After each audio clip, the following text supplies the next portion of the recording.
Hello, I'm Jeremy Nicholas, and this is the After Dinner Show where people tell true stories from first-hand experience. My guests tonight are Julie Holmes, a serial inventor as well as a tech and innovation expert. Most recently, she's been a slightly embarrassed American that flits between living in the US and the UK. Hi, Julie.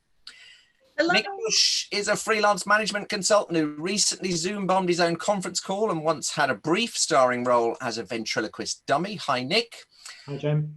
And for 20 years, Will Kintish has shown people how to become effective and confident networkers. Since COVID, he's changed from showing his audiences how to work the room to how to work the Zoom. Hi, Will.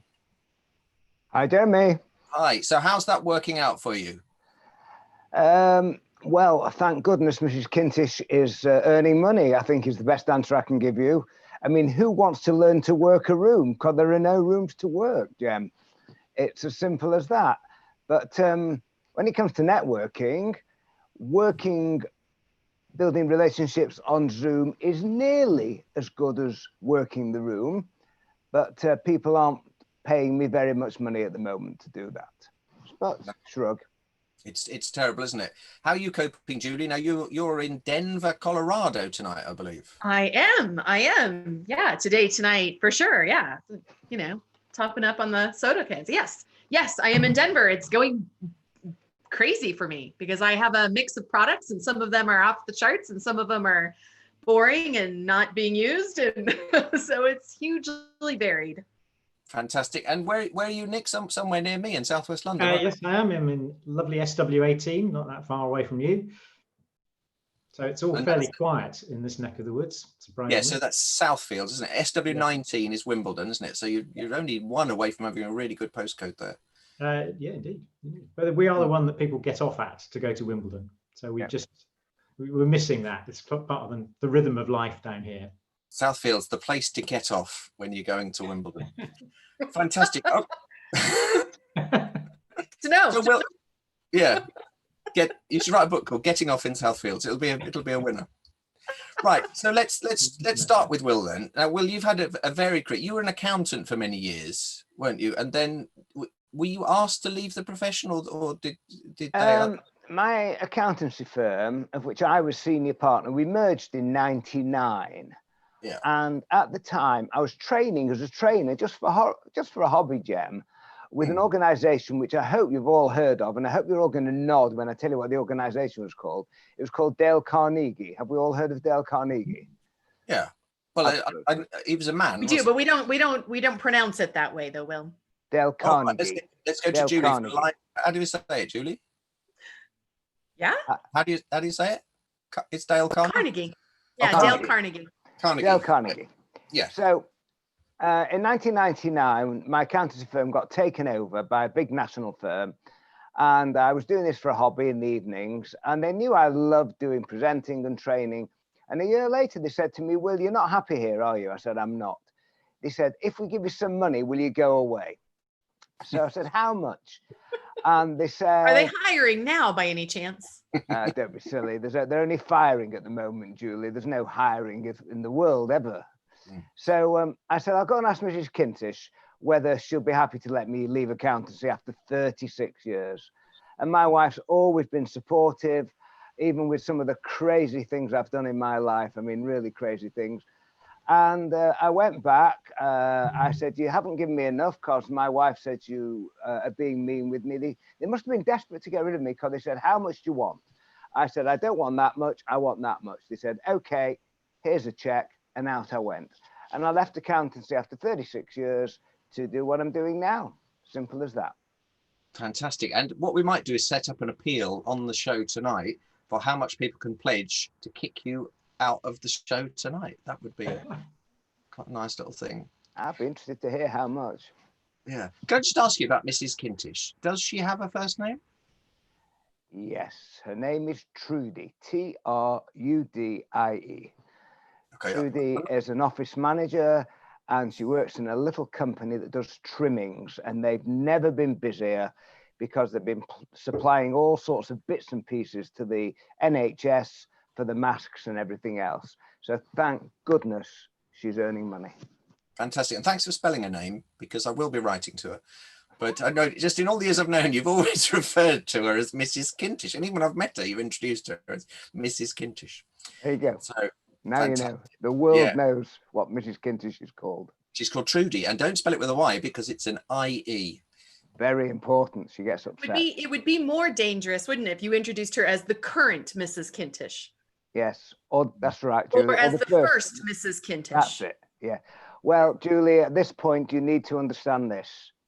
That on the 27th of December in the year 2020, we will have been married for 50 years. How about that? 50 years. That's amazing. Absolutely. What I liked was the way you has she been married for 50 years as well? Yeah, she's been for the same amount of time. And I love the way you anchored the number in our memory by saying 50. Absolutely. Don't ever forget it. He was doing it for a high five. I thought we were high fiving. We are. Do you not think I'm entitled to a high five after 50 years? I definitely think that you are both entitled to a high five after 50 years. More her than me, Julie, I'll tell you. Well, you've done very well. And just a reminder, if you can't remember how to spell a name, it's IE at the end, Trudy, IE. And this is very clever. That is the spelling, IE. That is quite a clever little literary thing there. Right, let's go to, Julie's not sure. She's American. They don't speak English. Now, Nick, let's just talk to you about your interesting experiences with Zoom. Because, well, first of all, just tell me, what is Zoom bombing? And Zoom bombing, as I understand it, is pranking a Zoom call by coming in unannounced and doing something perhaps inappropriate. So it's probably not a very nice thing to do.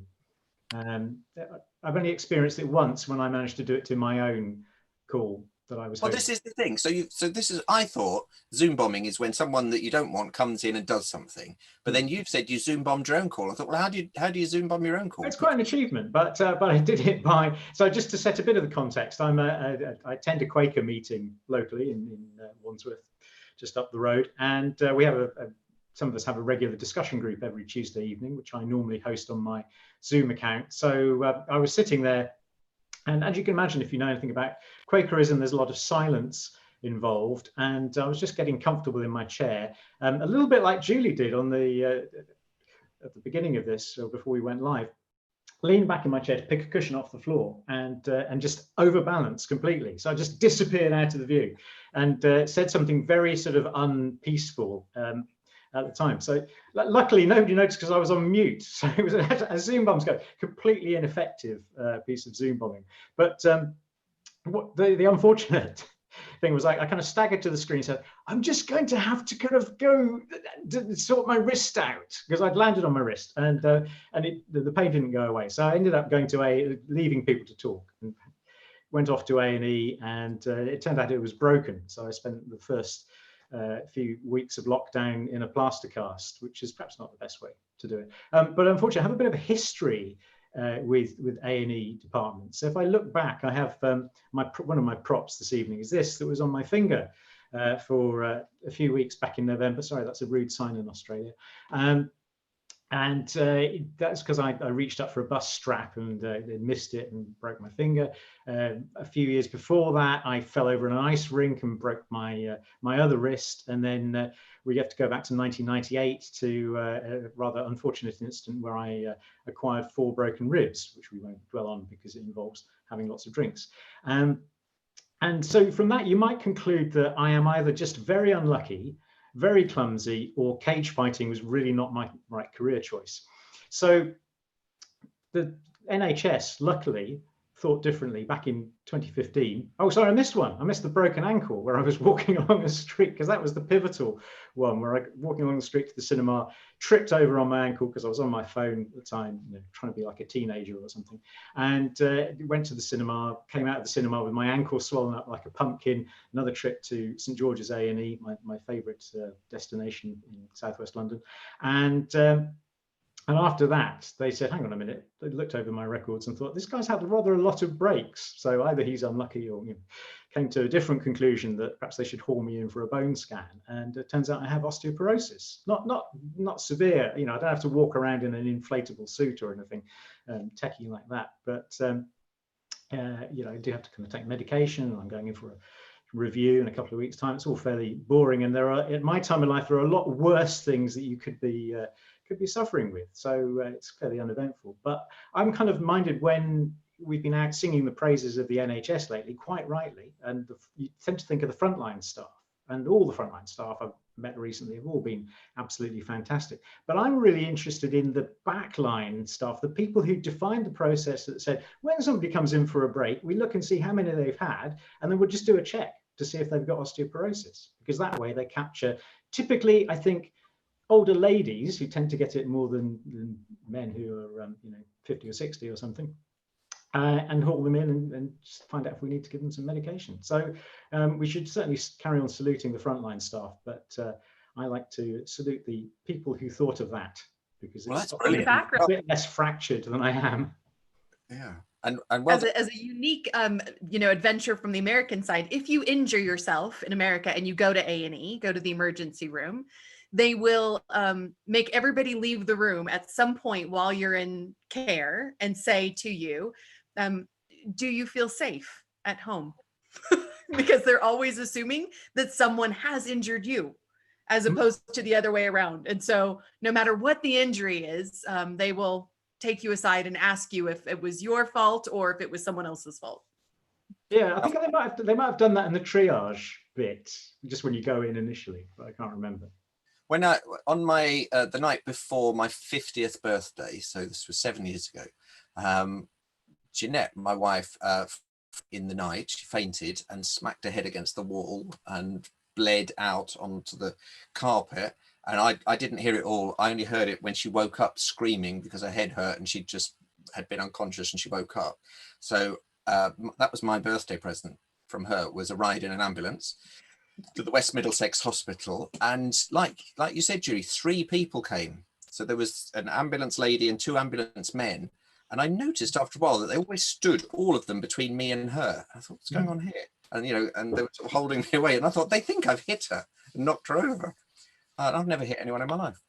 But anyway, there we go. Nick, so yes, we all support the NHS, and we don't all have loyalty cards like you do. But that's good. I should suggest that. In America, we do the NHS clapping here. Has that hit America? Do you clap the We didn't clap. We did in Denver. It was different in different cities. So in Denver, it was howling at 8 p.m. What, so people would go out of their house at 8 p.m. every night and howl. That sounds very therapeutic. I think we should just do that on a daily basis. It was good. And then people started adding fireworks to it, and then all the dogs got upset, and it was really just kind of downhill from there. Could you? And they did like some people did pan clanging as well. That was the other one. Like in some cities, they would come out and smack pans together or whatever. Yeah. Okay. Well, this is for the people of Denver. Oh! Wrong time. Yeah. And it upsets people if you don't do it at the right time.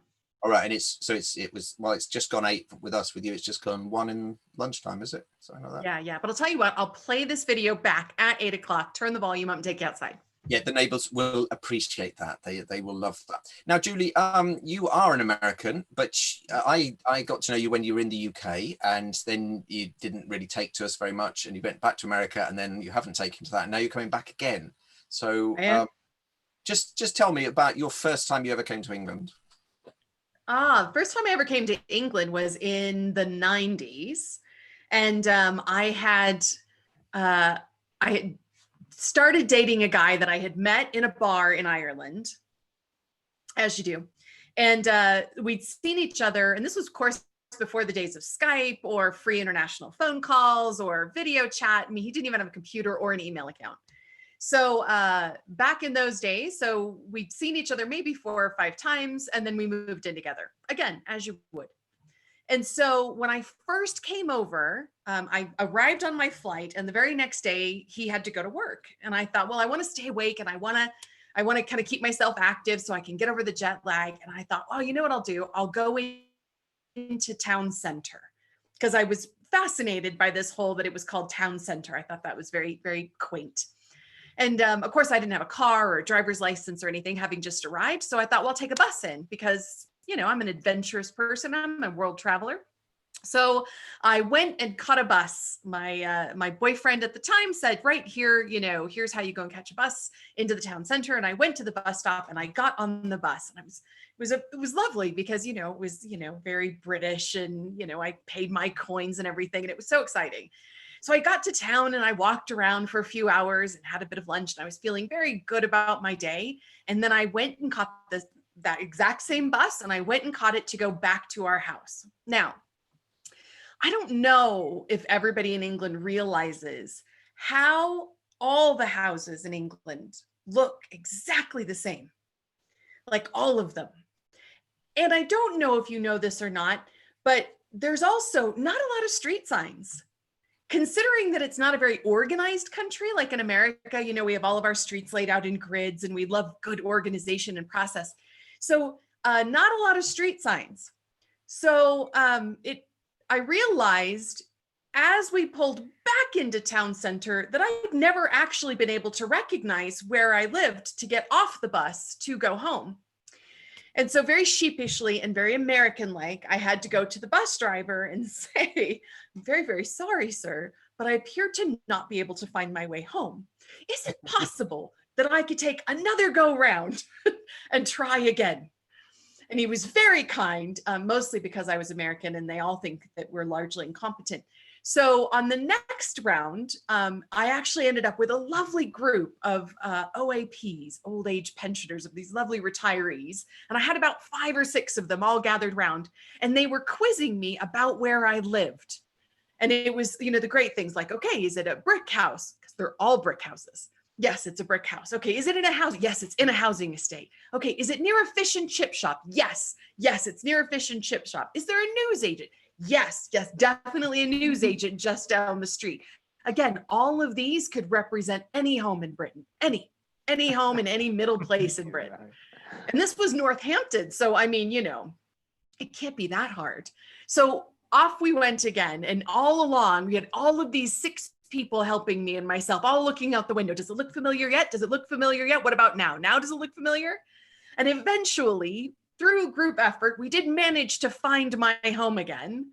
And I managed to get off the bus, at which point they all erupted in applause, and everybody had been following along the story quite raptly. And so the entire bus broke out into applause, and even the driver wished me good luck and invited me to get a map.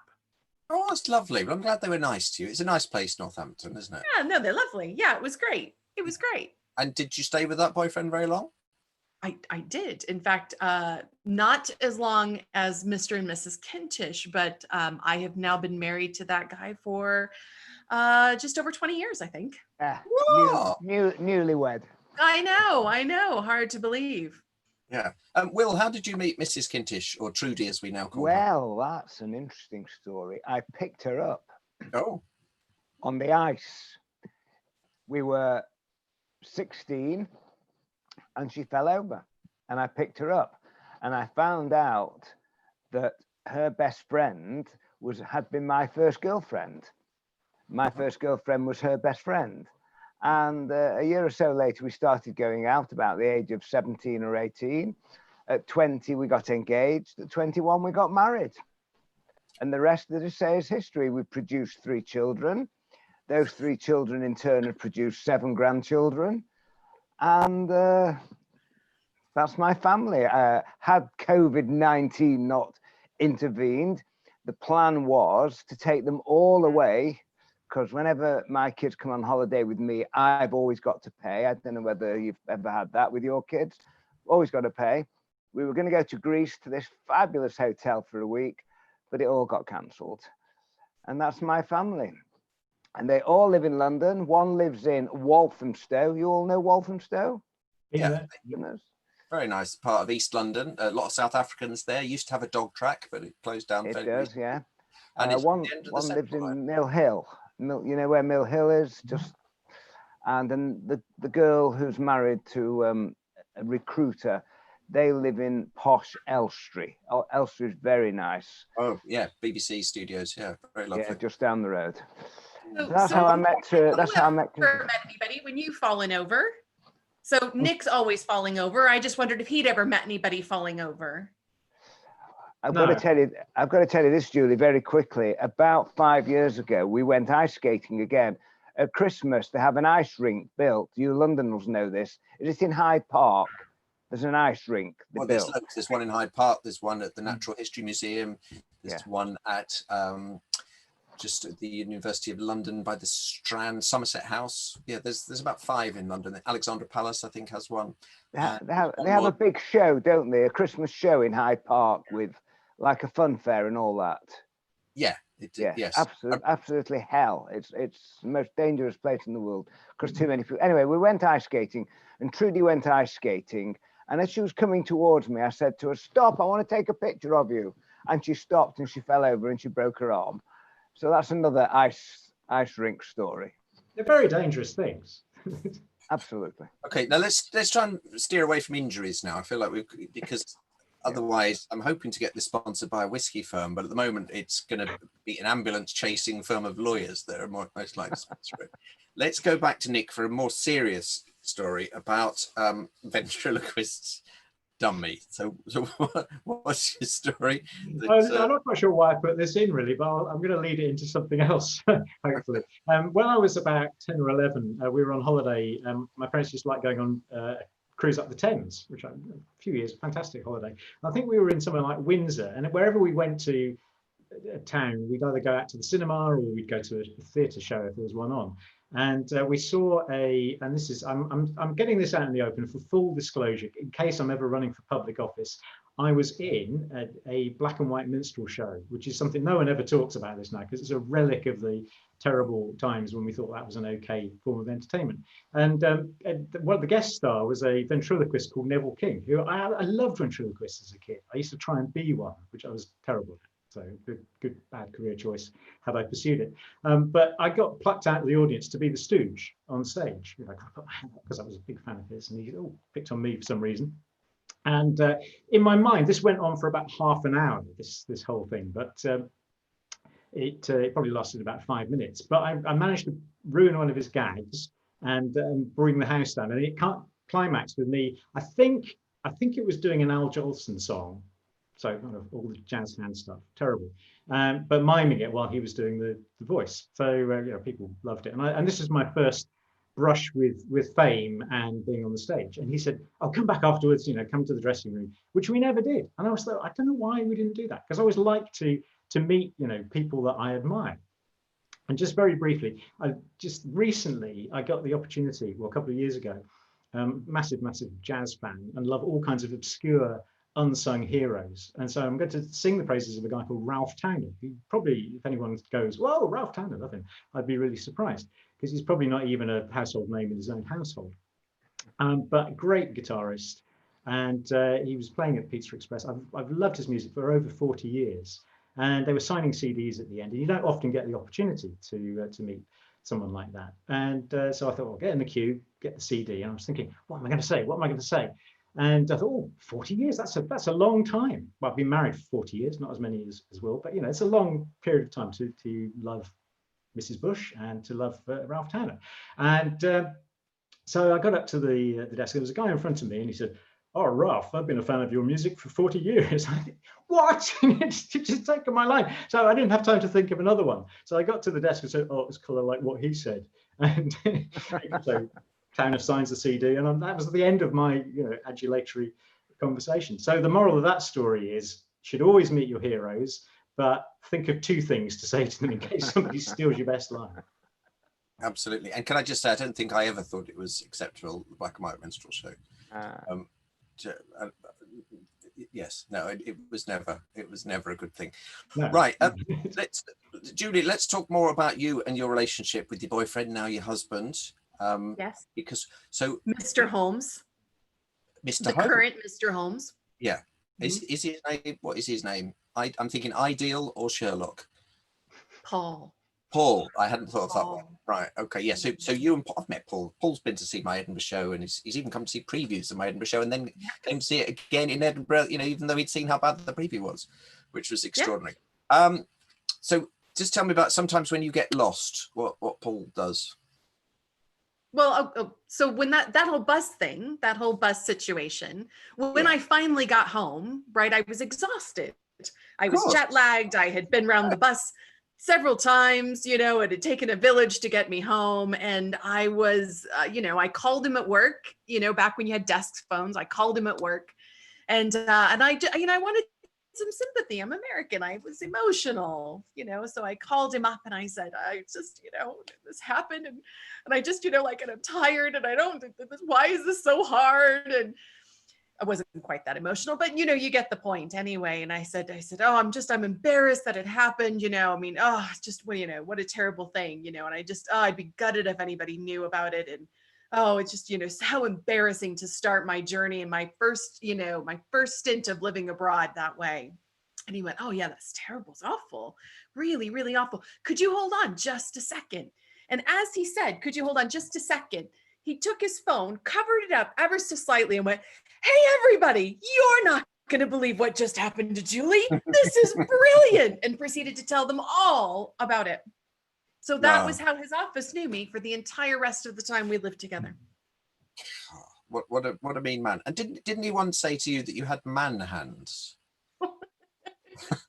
Yeah, that's true. I didn't know. So, you know, like you kind of get, as an American, we kind of get British humor, right? We've got Monty Python, you know, but we don't really get the level or the commitment that you all have to a good running gag. Really don't.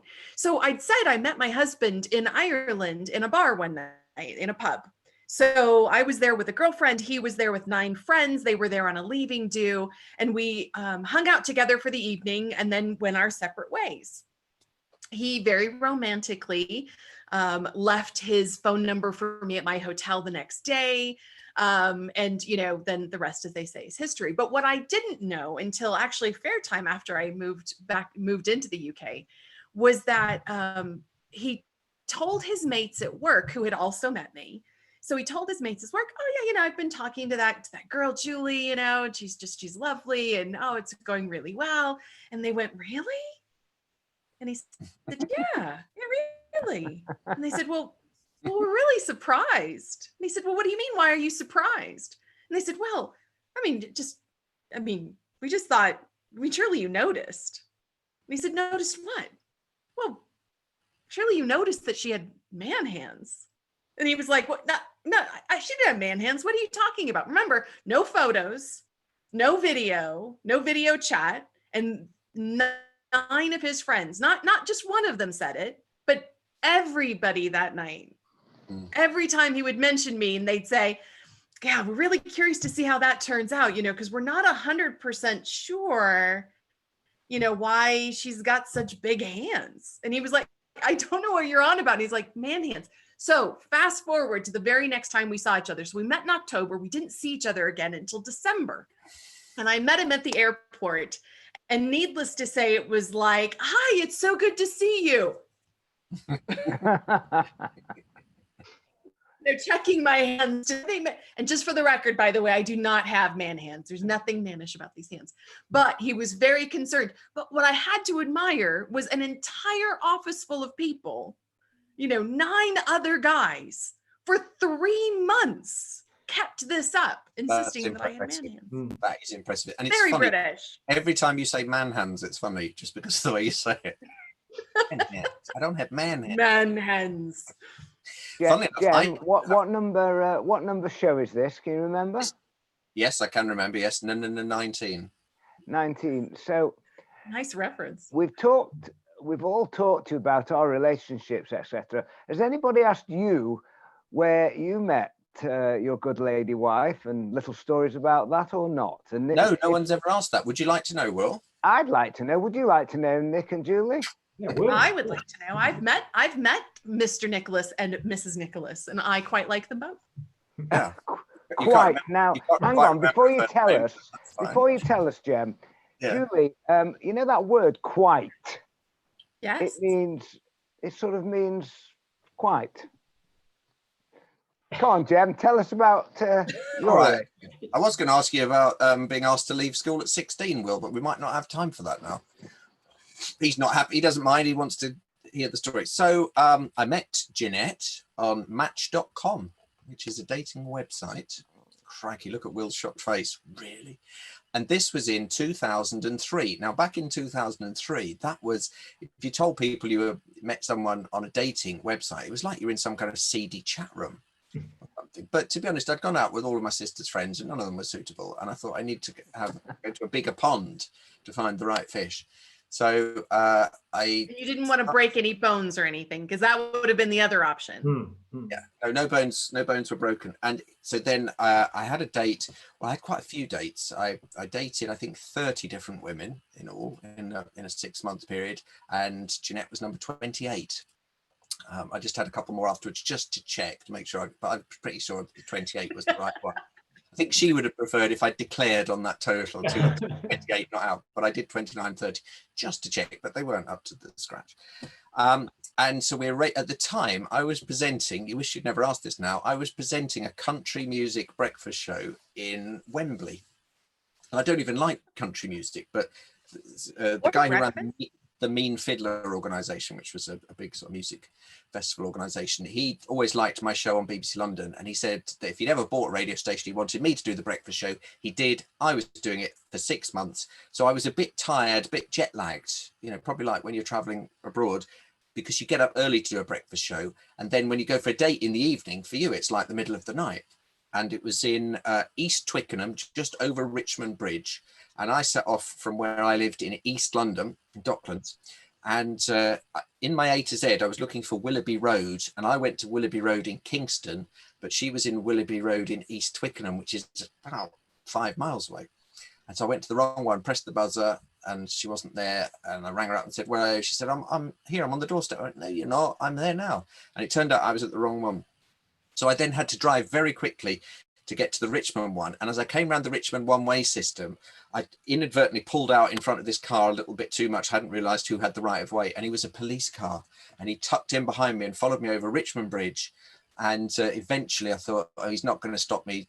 I think I might have just, pulled out a bit too much. He pulled me over. He said, "Do you know why I've pulled you over, sir?" And I said, "Did I cut you up a bit at that junction?" He went, "Yes, just a little bit, sir. Have you been drinking?" I went, "No, but I'm a bit tired." And he went, "Why are you tired?" I went, "Well, because I present a country music breakfast show and I don't even like country music." And he went, "Oh, right. And where are you going, sir?" I'm going on a blind date to meet a South African lady in East Twickenham. And he went, "Okay. And you haven't had a drink?" And I said, "No." And he went, "Right. Okay. Well, all the best with that then. Good luck." And he just sent me off on my way. And then I got there and she was lovely. And then we got married 3 years later and we still are. And so we've been married nearly 14 years. I mean, it's nothing compared to you veterans out there, but we've done our best. Are you happy with that, Will? Was that a good enough story? That was a good story. I like it. Thank you. Yeah, and it's all been... Yeah, well, you know what Dale Carnegie says, don't you? The most... Good job. Am I doing all right there, Julie? The most... You're now bilingual. Okay. The most interesting people we ever meet are those who are most interested in us. So you're interested in us, Jem, and I was interested in hearing your story as well. So it's now there for posterity on Tinternet, as we Northerners call it. Yeah. Is it like people don't care how much you know until they know how much you care? Is it like that? Yes.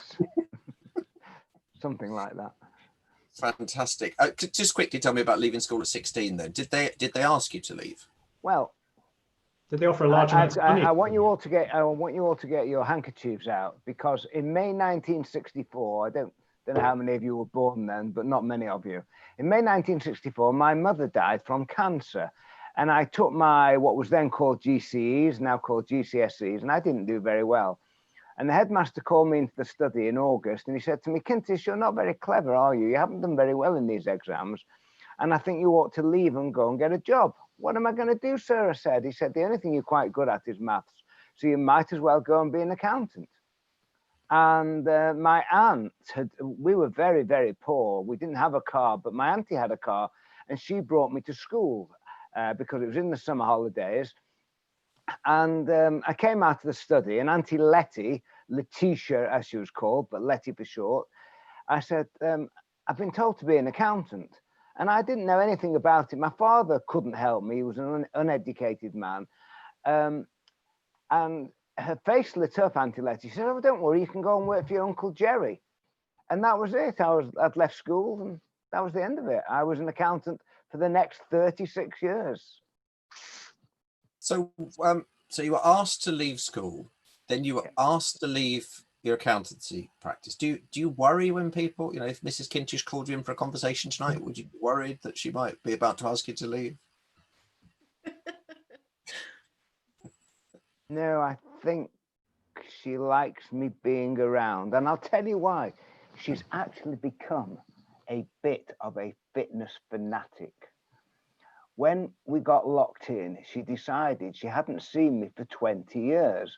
Because a bit like you, Jem, and I don't know about you, Julie and Nick, but in the job we're in, there's a lot of traveling. Have you guys all done a lot of traveling? Recently. The only way to get to the gig when they're Not recently. So, well, I've been traveling for 20 years. So I think she decided it was time to grab hold of me. So every day now, although I put my foot down on a Saturday, every day she drags me out 3 or 4 miles. So today we did 4.2 miles of not just strolling, we're talking about brisk walking. And so at the moment, she's not going to give me the red card, Jem, because she needs me as her walking partner.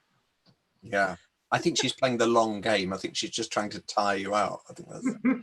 Well, she's doing very well because I've got a bad hip and a bad knee, and I actually use sticks now. Would you believe it? I use walking poles, and they really do work. I don't know whether if you guys have got bad knees and you go walking poles are very, very good. And also, of course, you're doing that, so it's a bit like being in the gym doing the cross trainer. Yeah, no, they are good for your knees, but it's just such hard work strapping them to your knees, isn't it? I think it probably won't bother. So that's why I gave up. I thought that no, I don't think that's going to work at all. Right, I've just done a ridiculous line there. So we're just about out of time, but let's give you all a plug just in case anyone would like to get in touch with you thinking that's the person I need to speak at my event. Nick, have you got a website or something where people can find you? I have knittingfog.blog, where you can hear the story of why this was a really great present to find. Quick quiz: which product do you think it accompanied? All right. Okay, well, chocolate bliss, recipes and seductive bossa nova music. What had I mail ordered that came with that? Lingerie? No. Will? I can only assume it's a bottle of champagne that goes with the chocolate. Jem, slightly more left field. Sorry, this is a surprise gift in something that I ordered recently in lockdown. Right. Okay. It's something to do with not lingerie, not champagne. Something to do with jazz music, because you're a lover of jazz music. No, it contains jazz music. No, it's actually a bird feeder, and I have no idea why but it was like your auntie who says, you like music and you like cooking, I'm going to get you this for Christmas. So it was really bizarre. So anyway, you can find that story, which I've now completely ruined, on my website, along with other stories of great customer experience. That's fantastic. I had 2 godmothers, Auntie Eileen and Auntie Margaret, and they were the headmistress and the senior mistress of the village school, and they lived well into their 80s, and they were a bit scared of them as children because they had wigs that they took off at night and put on the side of the bed. But they used to one year they sent us a box of chocolates and for Christmas for the family, and we were eating them, and we realized that they tasted of mothballs, and Mum thought that they'd probably put them in the cupboard, with the clothes with the mothballs, and so we weren't allowed to eat them. So we put them on the bird table. That's why I'm doing this rambling story, because it's about chocolate and birds, and the birds wouldn't eat it because it tasted of mothballs. So that's that. Yeah. So people, what's your website, Nick, for people? Knittingfog.blog. No free gifts. Just Knitting Fog. Knitting Fog, as in, and no stories about knitting, or not many about fog. All right. So ideal title for your website. Julie, how do people get in touch with you? I hope you've got a more relevant name on yours, I think. I think it's just julieholmes.com. Yeah, that's much easier to find, and that's great. And will people want to get in touch? Mine's even simpler than that.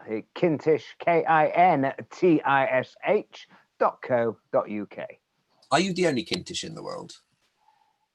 No, I have 2 sons and 2 grandsons. Oh yeah, we heard. There is a family of Kintishes in America. We are 7th cousin, 4 times removed. We all come from Eastern Europe, being Jewish. We haven't yet proved. We've all done DNAs, and we reckon we're very, very distantly related. But there's only us. There's only the Kintish family, direct descendants. Nobody else. Yeah. Nobody. Well, I'm glad you've done the DNA test and you're pretty confident the children are yours. So that's all lovely. I like the idea that Kintish would be like a very posh name for people who are actually from Kent. But they say Kent. And we're a bit Kintish. I'm very proud to tell you, as we're bringing this to an end, that over the years, some very clever person came up with this idea that once you've been in my audience, you have been Kintished. And if you come to Manchester, where I live, and walk down the street, you will meet lots and lots of people who say, have you been Kintished? I just thought I'd share that with you for no reason at all. Rob, I'm going to come to Manchester because I do want to be Kintished. Thank you very much for joining us from Southfields and Manchester and Denver, Colorado. What sort of temperature is it in Denver, Colorado, Julie? It's glorious. Yeah. It's well, it's 80 degrees Fahrenheit. So I don't know. What is that in Celsius? It's warm. It's lovely. Yeah, we don't know what that means because we're in the 21st century here. It's 2020 here. So I know in Denver it's still 1958. But yeah, why do you have Fahrenheit? Well, it's so hard to do sums with things like that when you've got a scale that goes up to 212 or whatever. I don't know the answer to that. Yeah, I don't. But I understand. I don't know what I can equally say that I don't know why Britain is a hybrid between miles per gallon and liters per gallon and miles on the road, but not really miles on the road, and a combination of metric and imperial. No, well, we don't understand that either because we can't decide if we're European or imperial or what we are.